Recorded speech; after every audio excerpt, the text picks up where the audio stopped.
Learning pathways is an analogy for our life path and the ups and downs we go through in our life path. Now, I'm actually combining, so I'm obviously an astrologer, but I'm also what's called an instructional designer. And an instructional designer designs learning experiences, as in we write training programs, as in face-to-face workshops and e-learning modules. We design any kind of learning experience, and that includes learning pathways. So if you, for example, when you're starting a new job, there's training you've got to do to become inducted into that new workplace. That's a learning pathway that you go on. So you've got to engage in certain training to then be able to be inducted into that workplace. Or if you're doing a certificate or a uni degree or anything like that, there's a learning pathway to then have that outcome so you're capable of doing something. So that's what I'm referring to when I say learning pathways. I'm talking about sudden life-changing events along our learning pathway. So instead of doing like a workshop or an e-learning module on the learning pathway, you're having a major life-changing event, a life-defining event along your learning pathway. And I personally believe that these events, as difficult and traumatic as they might be, they are essentially training you for your purpose in this lifetime.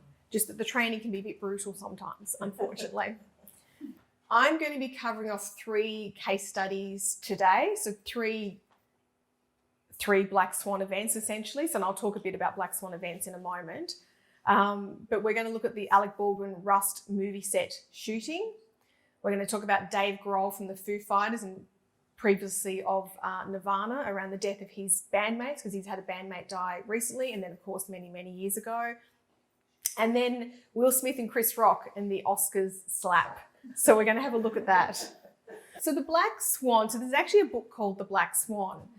I was actually talking to my business coach who's here, and I actually was telling him about this presentation I was lining up, and that it's, I'm talking about the life-changing events that, change who we are and they become life-shaping experiences for us, and they shape our character and our path, and they change the way that, we view the world moving forward. And, there's a term for that, and mentioned that it's called the Black Swan or Black Swan events. So I had a read of the Black Swan book. I'll go through the criteria for what a Black Swan is. So I will say, though, that like Black Swan events, it is a corporate world term, and it's actually more so related to financial markets, okay? I'm applying it across to personal lives here. So it can be applicable to anything in this context, but it is normally a corporate world financial market context. But a Black Swan event, it's an event that is a surprise to the observer, so you don't see it coming. The event has a major effect. It kind of pulls the rug out from underneath you. And after the first recorded instance of the event, it's rationalised by hindsight as it could have been expected. And I remember when 9/11 happened, there were all these articles coming out from astrologers saying, if you just looked at the birth chart of the Twin Towers, you would have seen that something was going to happen on that day. But the fact of the matter is, we were not looking at the birth chart of the Twin Towers. We didn't have a reason to. So, but in hindsight, we can go, oh, it was just so obvious that something was going to happen then.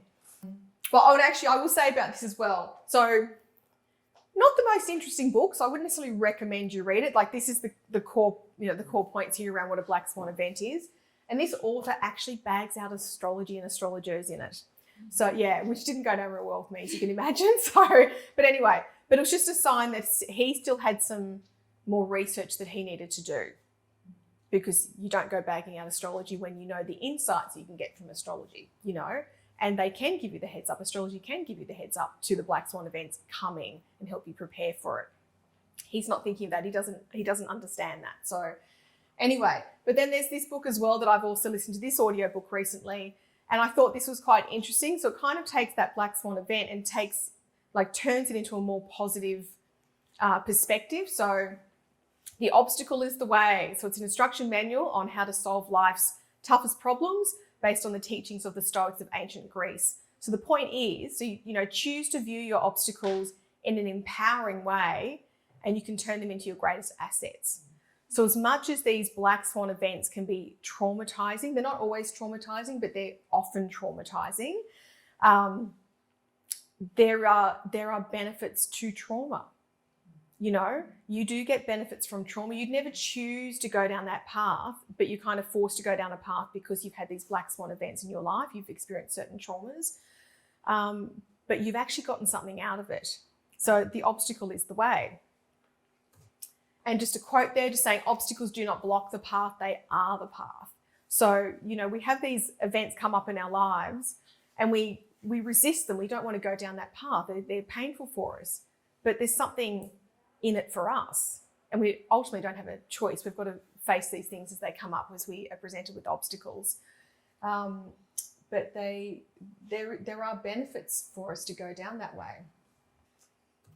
Now, this is my chart, and I wanted to share this just briefly because my chart is a pretty good example of how trauma comes through in a birth chart.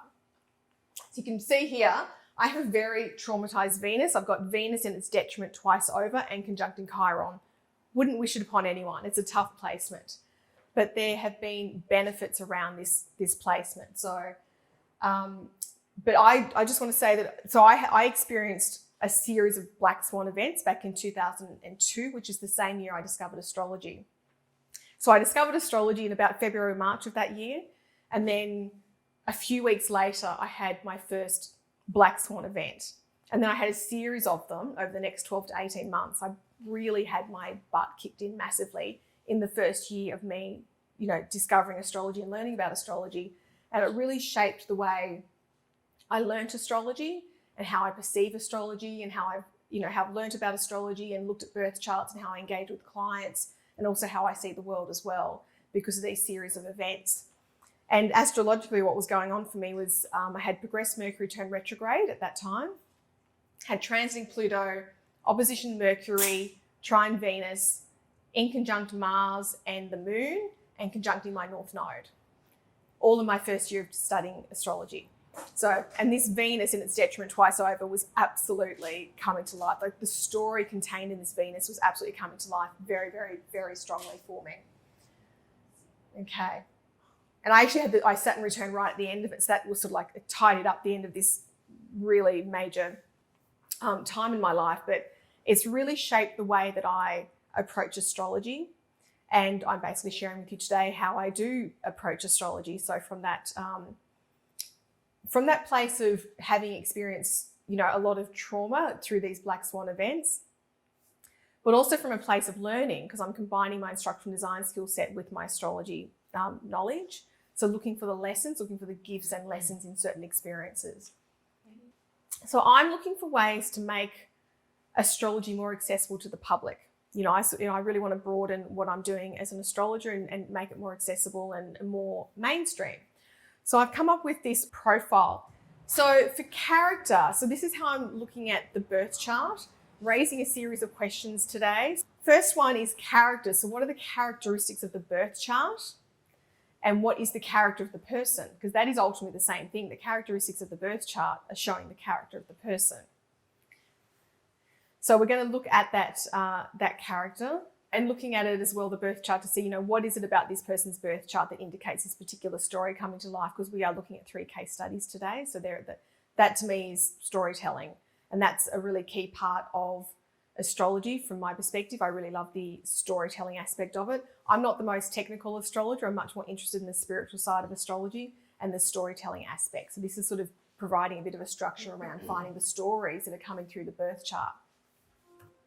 So the context is, in what context does this character express itself? So we've got the character, there it is, it's being shown through the birth chart. And then, in what context does it express itself? So it does more than just stand there. It, engages with the world, it interacts with people, it does things. And then we've got the event, which is kind of the story. Like, what is the event playing out for the person? What's the story coming through in the birth chart? And what are the indications for the event occurring? So this is when we're really getting into transits and progressions. We're looking at what kind of triggers are going on as to why this event, this story that's in the birth chart, because it's kind of sitting there not doing anything, like not expressing itself until it's triggered to express itself. So just looking at, what's the story that's coming to life and what are the astrological indications of that coming to life. And then the action, as in what does the person do as a result of this event occurring? So how does this event or story change the way the person sees and experiences the world? Because you can't have a Black Swan event, a major life-changing, life-shaping event, without it impacting the way that you see and experience the world. And this is when we're looking at, outer planets conjuncting, inner planets, or progressed planets changing sign or house. How does this event change the way that the person sees and experiences the world? And what action does the person take as a result of the event? And how does the event contribute to their life purpose? Because these events are training us for what it is that we're supposed to do in this lifetime. It is shaping us for what we are supposed to be doing.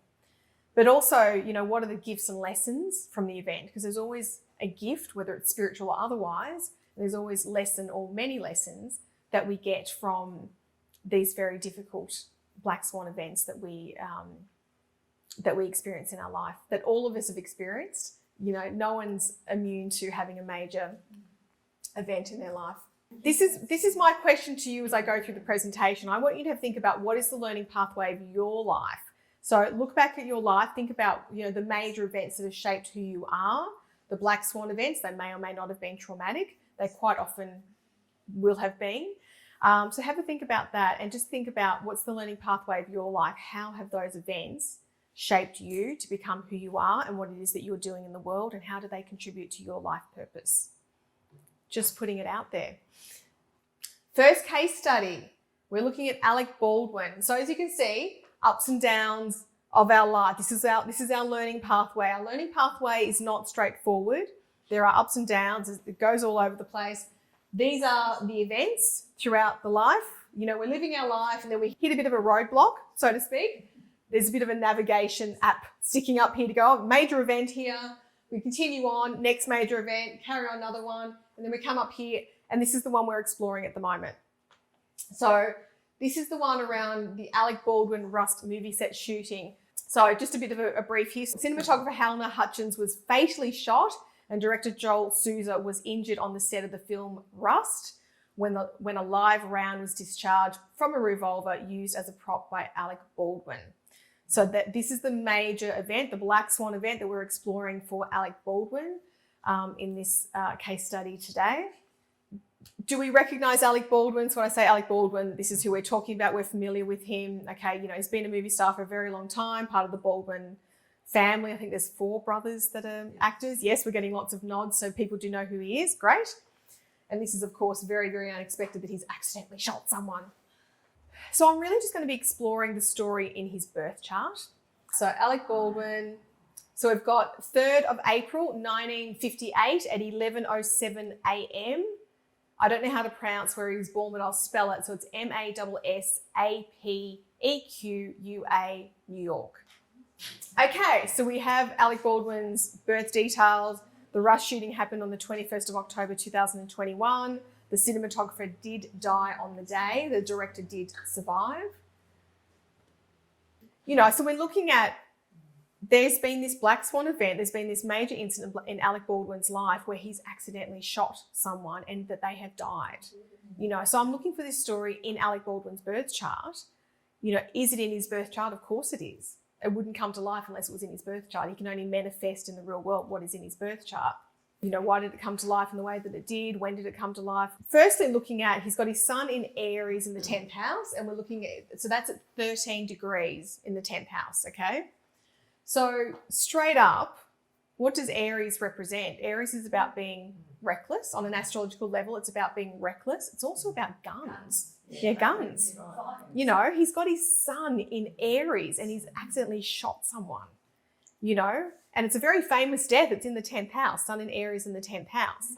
There is that reckless behaviour about it. And what a friend of mine actually made a really good point, which is that if Alec Baldwin was handed that gun and he had to shoot himself, do you think he would have checked if it was a real bullet or a blank in there? Yeah, of course he would. Yes. Sun in Aries, from an astrological perspective, there's that he's naturally reckless, astrologically speaking, and therefore he didn't take that step. It didn't occur to him, whatever, in that moment. But then if we look at the ruler of his sun in Aries, which is of course Mars, that's in the 8th house of death. It's at 12 degrees of Aquarius. So his reckless behaviour that's demonstrated through his birth chart has the potential to lead to the shock death or the sudden death or unexpected death of someone else. And so that story is contained in his birth chart. It's just sitting there. But that's not his job, though. Wasn't it the people that set it up there? Not his job, but the point I made around, but if he had to shoot himself, he'd be checking that gun, you know. So that, you know, there's the Aries being a bit, I guess, trusting, going, you know, gung-ho, so to speak, that he's not taking that extra step of safety, which, you know, I'm not trying to offend any Aries that might be in the room. Are there any Aries here or online? Yeah, okay. So yeah, but you would know as an Aries, you don't necessarily think things out. You go, okay, great, whatever, and you just get on with it. You know, Aries are not known for really thinking things out and going, oh, hang on, I have a gun here and I wonder what kind of damage I could do with this. I go, okay, whatever, great, cool. You know, okay, great. So the story is in Alec Baldwin's chart that there is the potential for him to kill someone through a gun. It's sitting there in his birth chart. So, but, you know, there's reckless behaviour coming through astrologically for Alec Baldwin, and that has manifested through this event. Yeah, but keep in mind, you know, like the context, which is the next thing I'll cover off, but I'll sort of mention it now. In the context of his world, he's a long-term movie star, and there are different rules in that world, in that context, you know. So he's kind of gotten away with things. He has. So until now, he's getting massive ramifications now. And you'll see that I think that there are massive ramifications still to come for him. Like, this is just the incident, but it changes so much for him. Keep in mind, we're in, you know, the shadow period for the Mars retrograde cycle. Mars has not gone retrograde yet, and I will show you some stuff around that Mars going retrograde. Yeah, I know. This is just the beginning of whatever else is going on. Yes. Okay, and then of course we've got Venus conjuncting Chiron in Aquarius in the 8th, which is like the shock death, of unexpected death of a woman. And it was a female cinematographer that he accidentally killed. It literally, like, the story is sitting there in the birth chart, you know, which I always find quite amazing, because you'd never look at Alec Baldwin's chart to go, oh, I wonder if he'll ever accidentally kill a cinematographer on a movie set. You know, you just wouldn't do it. But it's there in the birth chart. You know, the story is sitting there, and it can manifest in this way, it can manifest in another way, because as we know, the energy always has to manifest in some way, but it could manifest in a different way. It's manifested for him in a pretty awful way. And obviously there's been, you know, the loss of someone. Someone has died through, you know, this incident, this Black Swan event. So anyway, and also with, you know, he's got Uranus in the first house at 7 degrees of Leo. This is someone who's unpredictable, kind of, you know, walks to the beat of his own drum. He would be a hard person to control, you know, and also the Sun in Aries, he can be a bit, I'm going to say self-absorbed. I can say that. Sun in Aries in the 10th house. He's a movie star. We can say Alec Baldwin's a bit self-absorbed. It certainly comes through that way astrologically, to say the least. But this is someone who you can't control him. So if he was told to check the gun, he may or may not have. I've got no evidence around that, of course, but astrologically, he's not someone that can be controlled, and he's, you know, thinking of himself.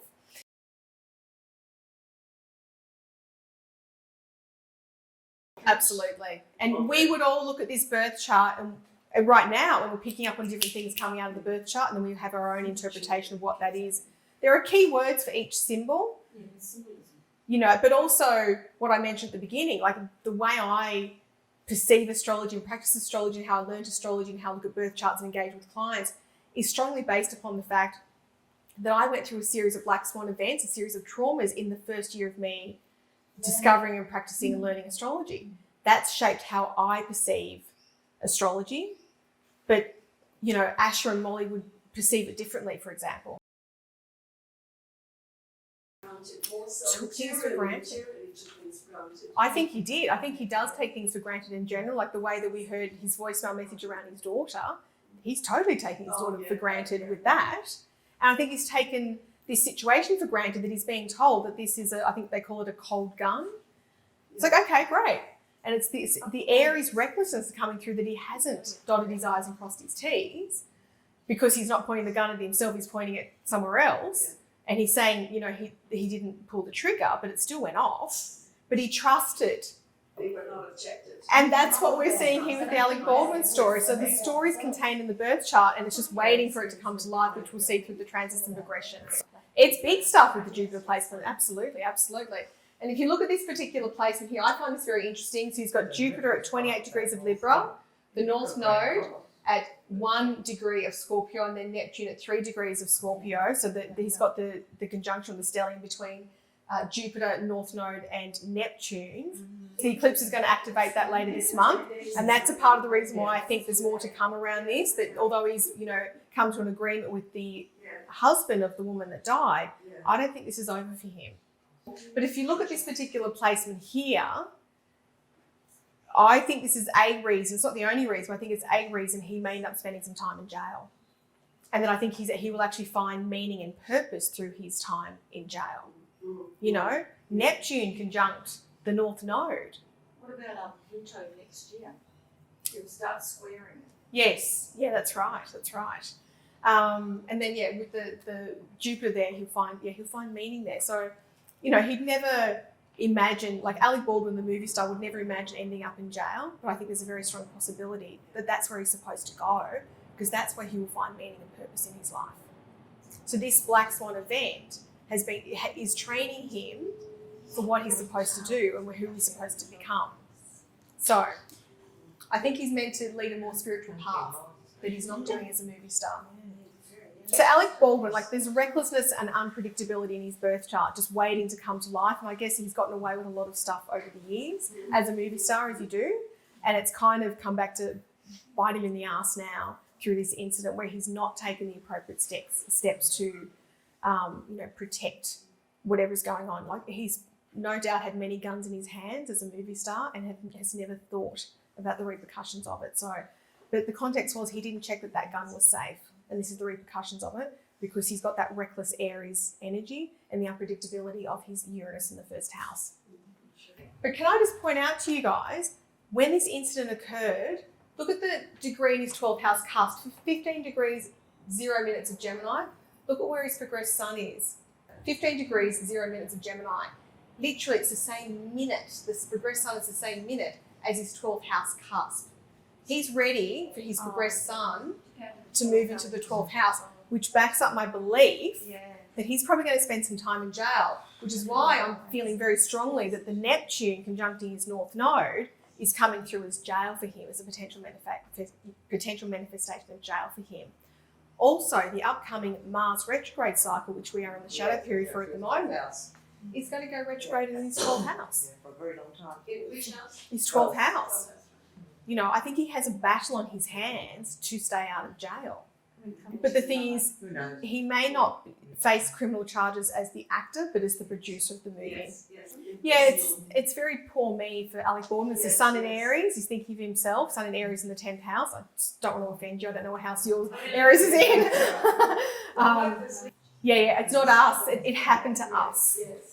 But he was holding the gun, and he's got naturally reckless and unpredictable behaviour going on an astrological level. But also, if you look at progressed Mars, obviously Mars is his ruling planet as an Aries, and Mars represents guns. If you look at his progressed Mars, it's right up here at 29 degrees of Pisces conjuncting his midheaven. Oh my God, into Aries. Yeah, so, why did this event come to life when it did? His progressed Mars is on his midheaven at 29 degrees. So the progressed Mars will enter Aries, I think it's later this month or next month, which backs up my belief that he's probably going to have a fight on his hands to stay out of jail.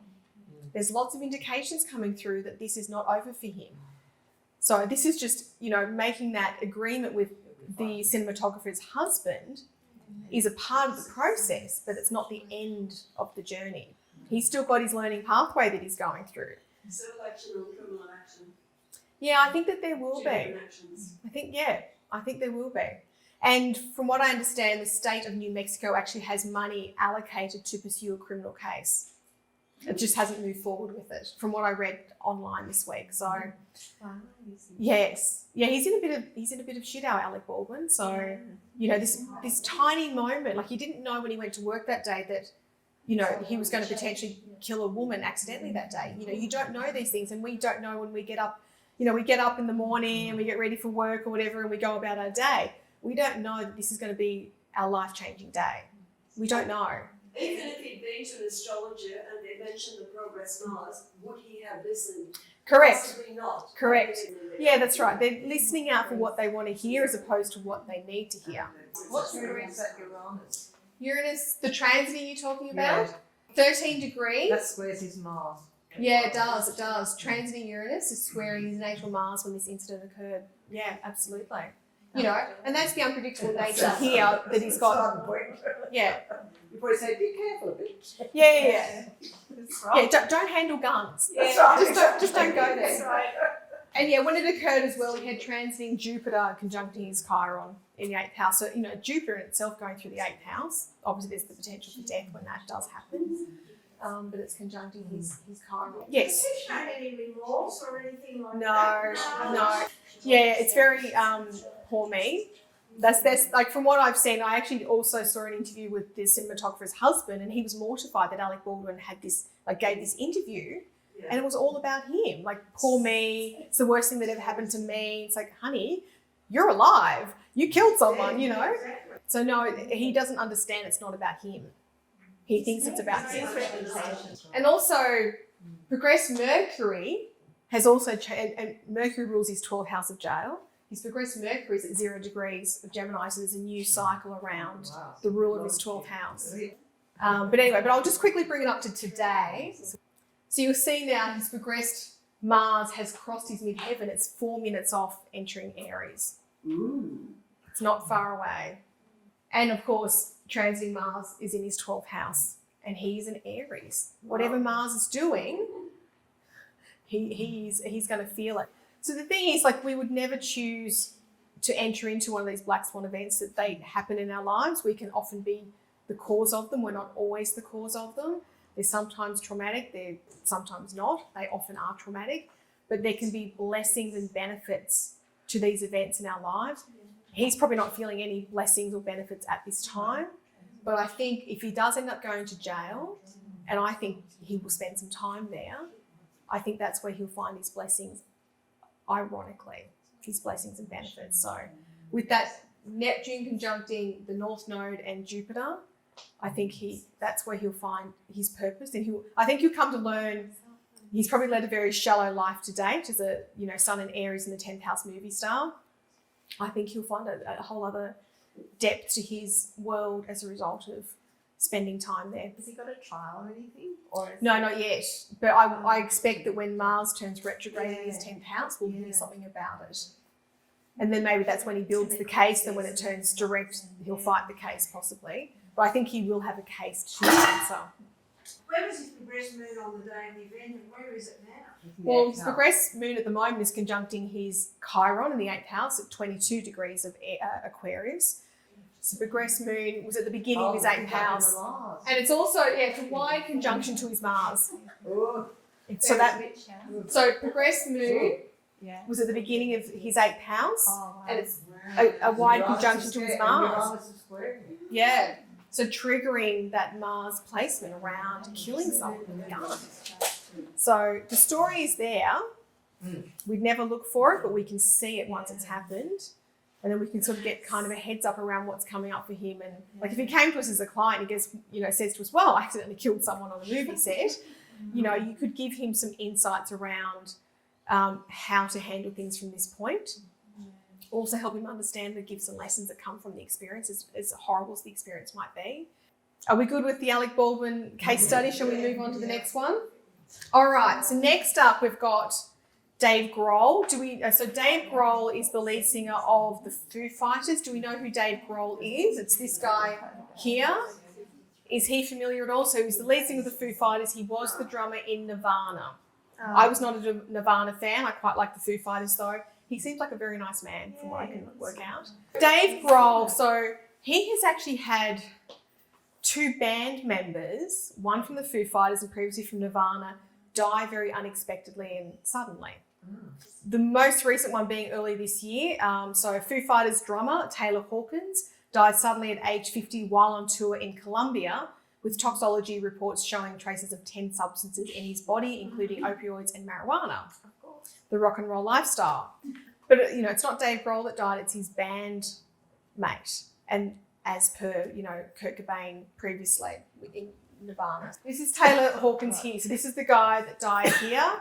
He got his break actually being the drummer for Alanis Morissette when Alanis Morissette was transiting. Traveling, God, you can tell I'm an astrologer, transiting. So when she was traveling the world with her Jagged Little Pill album, so Taylor Hawkins was her drummer and he left the Alanis Morissette band to join the Foo Fighters. I think he was with the Foo Fighters for about 25 years, something like that. Dave Grohl. I would actually say this is my favourite case study I'm sharing today, and there'll be a reason for it at the end. So, okay, so we're looking at the character first up, character, context, event, action. So first up, the character. What's the character of this person? Sun in Capricorn in the first house. He's the lead man in something, but with the Neptune in the 10th house, he's the lead man as a musician in a rock band. He's a famous musician that connects with people because it's conjuncting his moon as well. Yeah. So it's not just a musician that people think is a bit odd or whatever. He's someone that actually does connect with people with that moon placement there. Now, in regards to why does he keep having bandmates that die, that die on him? It's the 8th house. So I think he's got a bit of past life karma playing out with that, the South Node conjuncting Pluto, Uranus and Jupiter, but also Jupiter is ruling his 11th house of friends. Yeah, one-on-one relationships, and also, the ruler of his descendant is conjuncting Neptune. There's loss around those one-on-one relationships. He did refer to Taylor Hawkins as being his brother. He saw Taylor Hawkins as being family. And that is where it kind of gets dangerous for Dave Grohl, because the moment someone is family for him, that's where there's the potential for loss with the Neptune conjuncting his moon, But also, the ruler of his 11th house of friends, and I would put bandmates into, friends and groups. That's a band, like it's a bandmate. Look at the ruler of his 11th house. It is conjunct Uranus and Pluto. So unexpected sudden death, and it's conjunct the South Node. There's past life stuff that's getting resolved through these unexpected deaths. But also, he's got a Scorpio midheaven. It's kind of like he's famous for these deaths in a strange way as well. And Taylor Hawkins died overseas. He had a male die overseas. But Kurt Cobain didn't die overseas. He died at home.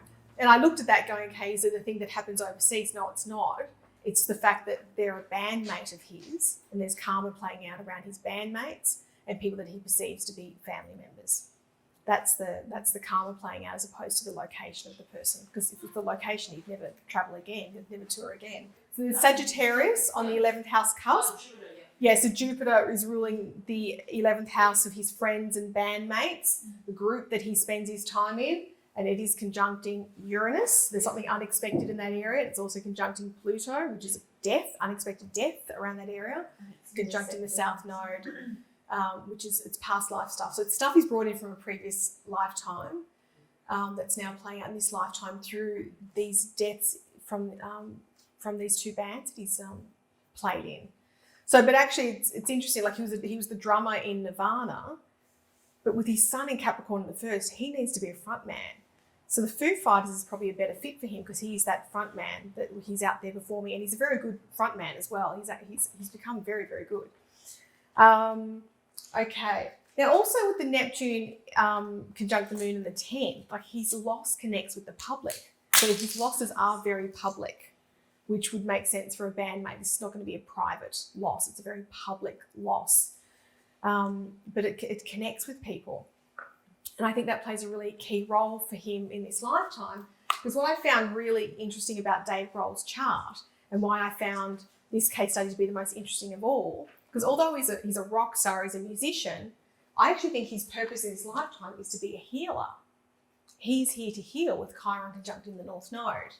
So that's his purpose, but his purpose is to heal, but he's not healing through the most obvious way. He's healing through the power of music. Because you can also link, obviously, the Chiron and Pisces up to the Neptune in the 10th house. So that healing that he is sharing is shared very publicly through music, and it connects with the people, And the Foo Fighters as a band exist today because Nirvana came to an end because of the death of Kurt Cobain. So that came to an end, but he went through the very process of picking himself back up again through the power of music, because he wants to play music again. He wants to engage with people again and be who he is through music. So the very act of starting up the Foo Fighters was an act of healing. Ironically, like a rock and roll band exists as an act of healing. He's picked himself back up again and he's carried on, despite the fact that his bandmate, the lead singer of the band that he was in, has killed himself. So the fact that he was able to pick himself back up again and carry on, I feel, is a really strong healing move. And he's out there and he's connecting with the people, with the moon there, through music with Neptune. But he's called it Fighters, not Nirvana, which is the opposite type thing. Yeah. It's the Foo Fighters. Actually, that's quite interesting. Fighters, he's got Mars conjunct in the midheaven. And that's the thing, like, people connect with him through his music. And so the Foo Fighters exist as a healing act, but he's also got lyrics in one of his songs where he says, it's times like these you learn to live again. So it's actually coming through in his choice of lyrics as well. It's not just the fact that he's picked himself back up again after this really major Black Swan event in his life, but it's coming through in his choice of words. It's times like these we learn to live again. So in regards to the context, he lives he lives the life of a famous musician, so it's very likely that anything that goes on for him is very public, and he's got this past life karma playing out around his bandmates. But yeah, he's in a space where there's a lack of rules and he gets away with things. Kind of like Alec Baldwin, he gets away with a bit there, but in a different way here. So, but his role, Alec Baldwin, we talked about, him finding meaning and purpose, because maybe he's lacking it at the moment. Dave Grohl is about healing, but healing through music. And I think that's a beautiful way to be a healer, We will look at the date of when Taylor Hawkins died. So we're looking at the 25th of March, 2022. What's quite interesting here is, as Taylor Hawkins has died, Dave Grohl has got his progressed moon in Scorpio. Absolutely spot on to the midheaven. You'll notice when we look at the transits and progressions of when Kurt Cobain died, Dave Grohl had his progressed moon in Scorpio as well. So it's each cycle, there is a bandmate dying for him. Wow. Yeah. So, but also progressed moon conjuncting the midheaven and transiting Uranus on the IC. He's just had the ground, the rug pulled out from underneath him. Prince Harry had that when the Queen died as well, by the way. Yeah. And also family, because you said his family, Taylor Hawkins was family. He was referred to as his brother. Changing the family. Changing the family in that one-on-one relationship, but also the change of the family of the Foo Fighters as a band. There was a change. The midheaven, the Scorpio midheaven at that, and the IC were both being triggered at the time of Taylor Hawkins dying unexpectedly at age only 50. Also progressed Venus is squaring the sun. So I know Venus is not typically known as a death planet, but it's something that I've observed over the years that progressed Venus often does show at the time of death, and it is showing at this time. So let me bring it up to the modern day. So he's still got his progressed moon in Scorpio. He's going to be processing this death for a while. He's not through it as yet. And progressed sun is in Pisces, which is perfect for a musician. But in saying that, the progressed sun in Pisces, which is at 18 degrees, he's got another 11 and a half, 12 years of that occurring. So I believe that he'll continue to provide his healing through music for the remainder of his progressed sun in Pisces. But in saying that, towards the end of his progressed sun in Pisces, it's going to conjunct Chiron at 29 degrees. So I think that's when he'll really step into his healing powers beyond music, because straight after that happens, of course, his progressed sun moves into Aries. All the healing skills that he has accumulated through his music, I think he'll actually then start to apply in a different way as his progressed sun gets to the end of Pisces and moves into Aries. He also will have a progressed new moon at 27 degrees of Pisces. So there's still music in him to share as a healer, but I think once he gets to the end of his progressed sun, he will progress sun in Pisces. He will step into a different way of healing. But I do think his purpose in this lifetime is to be a healer, just not obvious as a rock and roller, the lead person in a rock and roll band.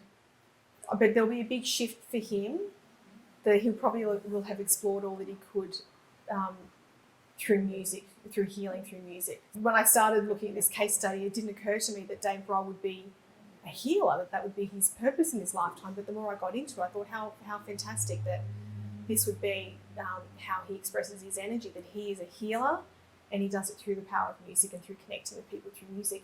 Because all the people that followed Nirvana, of course, would then be interested in the Foo Fighters, so they're getting healing as well.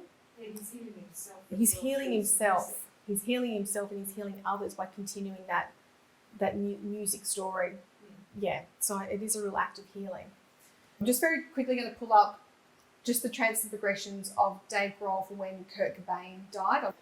So there we have progressed moon in Scorpio.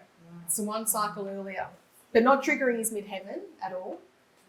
But he does have transiting Jupiter triggering his midheaven. So that Scorpio midheaven gets triggered when these events occur. Yeah, transiting Jupiter is squaring Mercury, which rules his 6th house of work. So this major event, this Black Swan event at this time, has a very direct impact on his work, and his work definitely changed. But if you look over here as well, he's got transiting Neptune and Uranus right on his sun.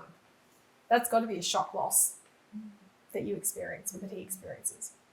You know, and there's a change around his life as a musician with that placement. In regards to what's the risk of Dave Grohl losing another bandmate, because it's a recurring theme now in his life, I think it's the progressed moon in Scorpio, an activation of his Scorpio MC in some way, and I think transiting Uranus in contact with an angle as well. And I haven't looked to see when that could be, but if I was to look, I'd look at the next cycle of the progressed moon being in Scorpio, because that seems to be the main theme. But yeah, Dave Grohl's role is to be a healer in this lifetime because of the loss that he's experienced, and it's shared loss. You know, it's a collective loss that so many people can connect with. Yeah. The fact that he can pick himself up again and connect with lots of people through music after these deaths is very, very powerful. Great healing for him, great healing for everyone that comes along and enjoys that music. And I have some examples of some of those healing experiences that I believe Dave Grohl has been engaging in. So Dave Grohl again, and this guy was in Nirvana as well. So these two guys were in Nirvana, but this guy was in Nirvana for the last year of Nirvana before Kurt Cobain died. And he's actually now in the Foo Fighters. So they have continued on playing music together. But these three guys still get together and play Nirvana music together because it is healing to them. They are healing through music. And that's Dave Grohl's purpose. And you'll see that after Taylor Hawkins died earlier this year, this is the first time that Dave Grohl performed music again. It was alongside Paul McCartney. Paul McCartney's kind of holding his hands to get him back out on stage. And what a big deal it was to have him perform again. And it was lovely. They played Band on the Run together. It was a really good performance if you want to check it out on YouTube. I watch lots of YouTube, so I'm addicted to YouTube. And you'll see the next thing I'm going to show you is also I've seen on YouTube. It was lovely, and just, you know, Dave Grohl building his confidence to get back out there and share and to heal through music, because it was healing to do that. And this kid here is the son of Taylor Hawkins, who died. So Shane Hawkins, and so at the Taylor Hawkins tribute concert, they got Shane Hawkins to come up and play the drums on, I think it was My Hero, and this kid, 16 years old, gave it everything he had. He was full of passion. I need to see but it was so healing for him to get up there and fill in his father's shoes. But also, if you look at the footage of Dave Grohl and the other guy from Nirvana, whose name is Pat Smear, which is not an ideal name for anyone, very unfortunate name, you can see the smiles on their faces because playing with their friend's son just brought them so much healing. Yeah, it is. It brought them so much joy, and it brought everyone so much joy who follows the Foo Fighters. And I've seen this footage on YouTube a few times because I keep watching it. It's just so, it's healing emotion. It's beautiful. It's beautiful. Dave Grohl, next time you hear a Foo Fighters song, you can think about the fact that this man is a healer. He's just healing through sharing music. You know, that's his purpose. It's through the lens of music, but it's still an act of healing. Okay, Will Smith and Chris Rock, the Oscar slap. Did we all see it? Yeah. Yeah, okay. So Will Smith walked on stage and slapped Chris Rock across the face during the 94th Academy Awards in response to Rock making a joke about Jada Pinkett Smith's bald head. Big no-no there. But, okay, I've included this picture, so just to demonstrate that these three people were friends. They were actually friends before this happened. I don't think they're friends now. I don't think they've spoken at all since this incident, except via social media. But they were friends. And that's a key element of this case study because Chris Rock is an Aquarius and he has his sun in Aquarius in the 11th house of friends. Okay? So here we go. If you need a reminder of what the slap looked like, here it is. Okay, Will Smith. Let's have a look at Will Smith's chart. So Will Smith is the 25th of September 1968 at 9:47 p.m. in Philadelphia, in America. Like even just looking at his sun, like his sun is conjuncting Uranus. This is an unstable, unpredictable person at the best of times. And it's conjuncting Pluto and Jupiter as well. And it's conjuncting the South Node. He's got a lot of crap going on, this guy. He does. I'll take you guys through it. So Jupiter's 20 degrees of Virgo. Pluto's 23 degrees of Virgo. Uranus is 29 degrees of Virgo. Sun is 3 degrees of Libra. And the South Node is 9 degrees of Libra. So they're just all banked up next to each other there. In the 5th house of children, if you look at his children, he's been very different in the way he's raised his children. You know, you can see that coming through with all that placement there. He walks to the beat of his own drum. But this placement to me talks about him being extremely unpredictable and does extreme things spontaneously. So this Oscar slap, should we be that surprised that this person has walked up on stage at the Oscars and slapped his friend across the face? I don't think we should be that surprised once we look at his birth chart because I think that story is sitting here waiting for that to happen. And you'll see as well, Sun opposition Chiron in the 11th house. He literally gets up and slaps his friend, like it's in Aries. He's physically violent towards his friend and wounds his friend. You know, it's sitting there waiting for it. But also like the South Node down here, like this unpredictability I think comes from past life. It's past life stuff that's still playing out this lifetime that he hasn't gotten a decent handle on as yet. And Neptune... What's that? That's a lot to get a handle on. It's a lot to get a handle on. It's a lot, and he hasn't gotten a handle on it, and he's still, I think a few years away from getting a handle on it, and I'll have a look at that. But also Neptune conjuncting the moon, like Dave Grohl, Neptune conjuncting the moon, but it's in the 6th house of his work, and the Oscars is his work. Like, at the end of the day, the Oscars is his work function. You know, and he's at a work function, he completely violated all boundaries, got up on stage, and he assaulted someone. We've got the moon at 21 degrees of Scorpio, and Neptune at 24 degrees of Scorpio. And then down here we've got Mercury at 28 degrees of Libra and Venus at 29 degrees of Libra. I very much so see his Venus at 29 degrees of Libra as being a real fall from grace around his relationships. 29 degrees of Libra. That's a real weak spot. And it was his wife that was, you know, offended by this comment. Also doing his work. Yeah, it's in his work. He's in the workplace, and he has a call for grace around his wife. I think who Will Smith really is the person who got up on stage at the Oscars and slapped his friend. He's someone who's completely unpredictable, extremely unpredictable, that will assault his friend. Look at this. Like imagine being the Oscar. Like imagine being at work anywhere and having your friend walk over to you and physically assault you.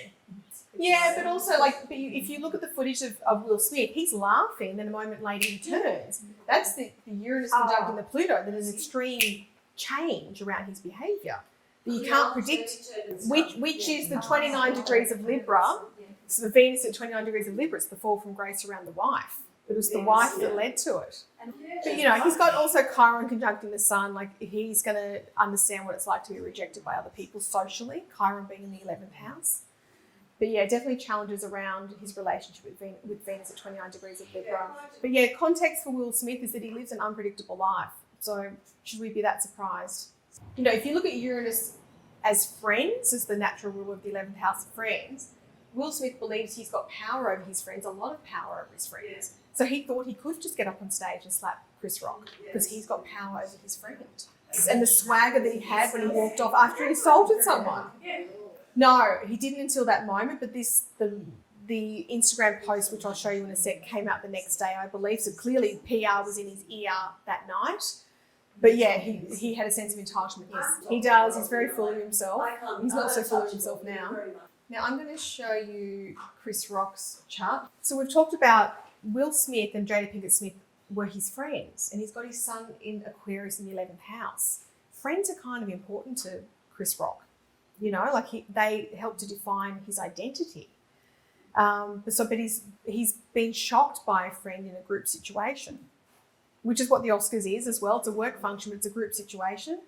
Neptune in the 7th house, other people lack boundaries towards Chris Rock. Saturn in Pisces in the 11th as well. Those friends, those one-on-one relationships that lack boundaries, they're also his friends.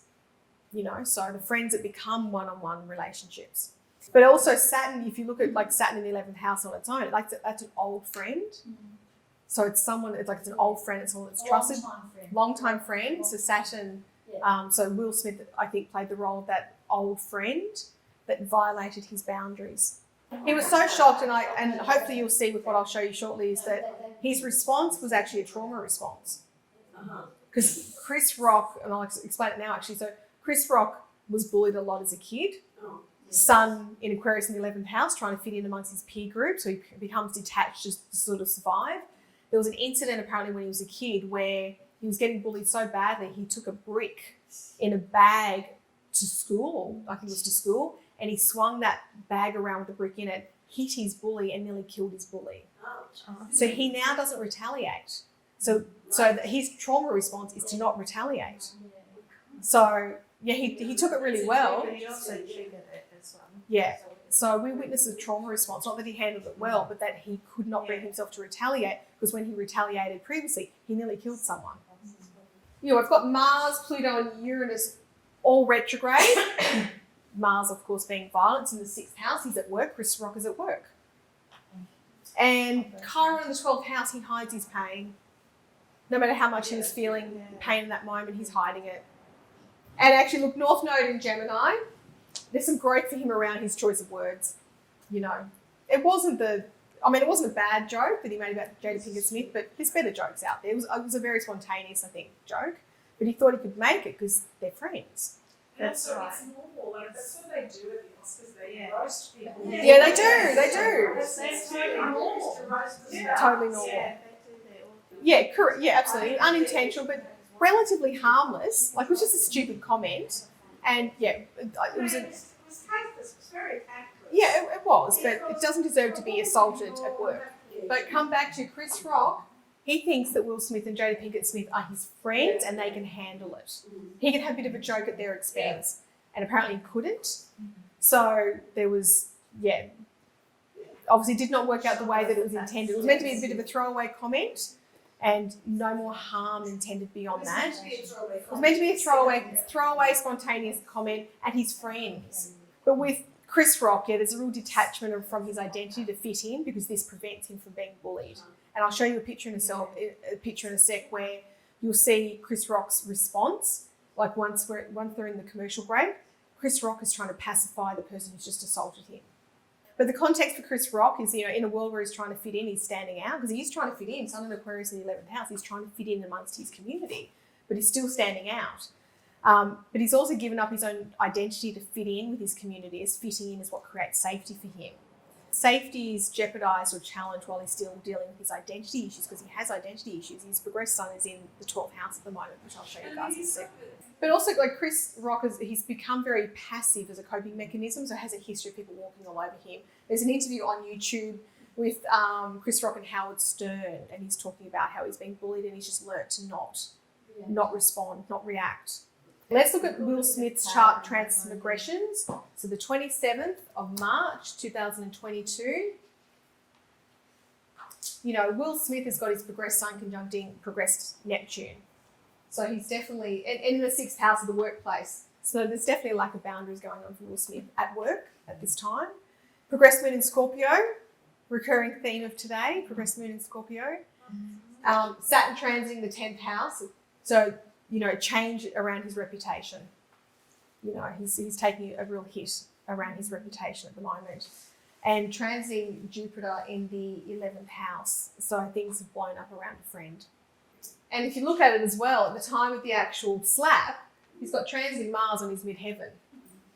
So that was the day for the trigger to show some physical violence towards his friend. He's in Aquarius as well. And he also has transiting Pluto squaring Mercury. So transiting Pluto at 28 degrees of Capricorn squaring his Mercury. But as for Will Smith, so he's got a progressed new moon coming at 28 degrees of Scorpio on the 6th, so he'll start to dig himself out of the darkness, because I think with his progressed sun in Scorpio, there is a bit of darkness going on for Will Smith at the moment, and there will be up until the time of his new moon, but in particular, once the progressed sun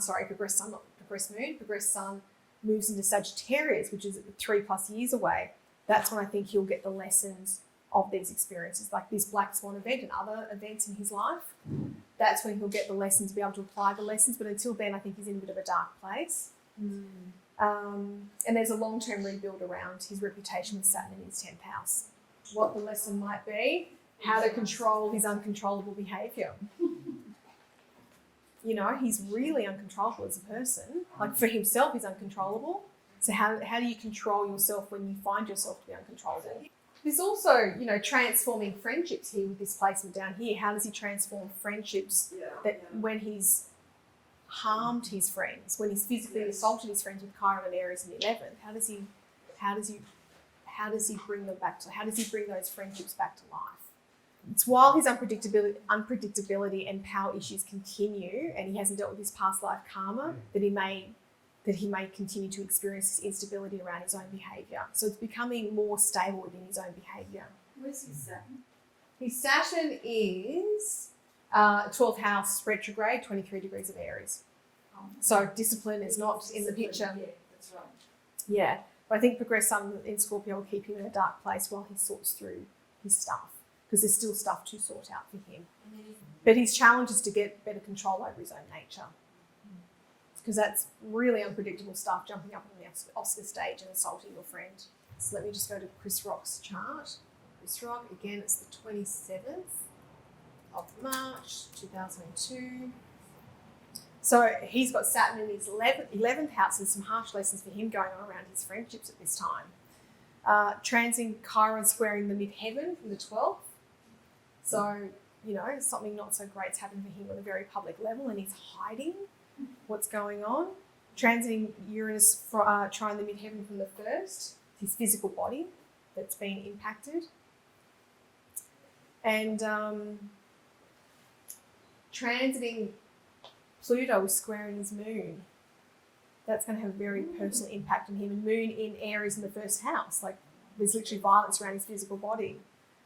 And it's very public with Pluto in his 10th house. Is there something in Chris Rock's chart, something in his behaviour, that he attracts bullying from others? Well, I think it's the Neptune in Scorpio in his 7th and the Saturn in Pisces in his 11th, that other people lack boundaries towards him. They just walk all over him, and he's quite passive. And his progressed sun, like look at how far along his progressed sun is in the 12th house. He's been very passive for a long time. His progressed sun will cross his ascendant in 4 years' time. That's when I think he'll start to show who he really is. He won't be so passive then. He'll sort of stick more up for himself. So I think if this incident occurred when his progressed sun was in the 1st house, he may have retaliated. But his progressed sun is in the 12th house. Still very, very passive. Progressed Mars will station to turn direct in the 6th, but that's not until March of 2037, so it's a while away. So he may not have a better handle on violent kind of issues, and he may not be able to reconcile this issue until then. So the friendship may be off until then. But yeah, the lesson for Chris Rock is around finding his identity amongst his community. Having been bullied so much as a kid, he's still carrying that in his adult life, to the point where his friend could walk on the Oscar stage and assault him and essentially get away with it in that moment. And he had a trauma response in the way that he responded. What's the risk of this happening again for Chris Rock? So while his identity issues are unresolved, which they'll continue to be with his progressed sun in the 12th house, he may experience more bullying and violence in group situations or from people he believes to be friends. So this is just Will Smith's statement on Instagram the next day. You know, he's apologetic. He's realised the next day, or he's been told the next day by his PR people that he's done the wrong thing and he needs to put this statement out. So, you know, once he's come down from the high, because again, he's got his natal sun conjuncting Pluto. He was on a high, and then this would be his low the next day, and the instant change of Uranus. But Chris Rock, so this is the picture. So this is the commercial break after the slap has occurred. So Chris Rock is trying to pacify. I know you can't see Will Smith, but this is his head down here. So Denzel Washington's trying to block Will Smith from getting up to smash Chris Rock again. But you look, he's literally trying to pacify his friend who has just assaulted him. Like, that's a trauma response right there. Yeah. You know? But as for how this has worked out for them, you know, obviously this is Will Smith, that, you know, things are going a bit crap for him now.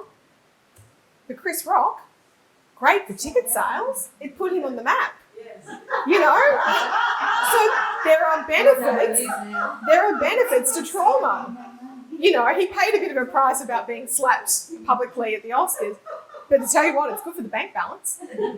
So I've tried to explore today through these case studies the character, context, event, and action.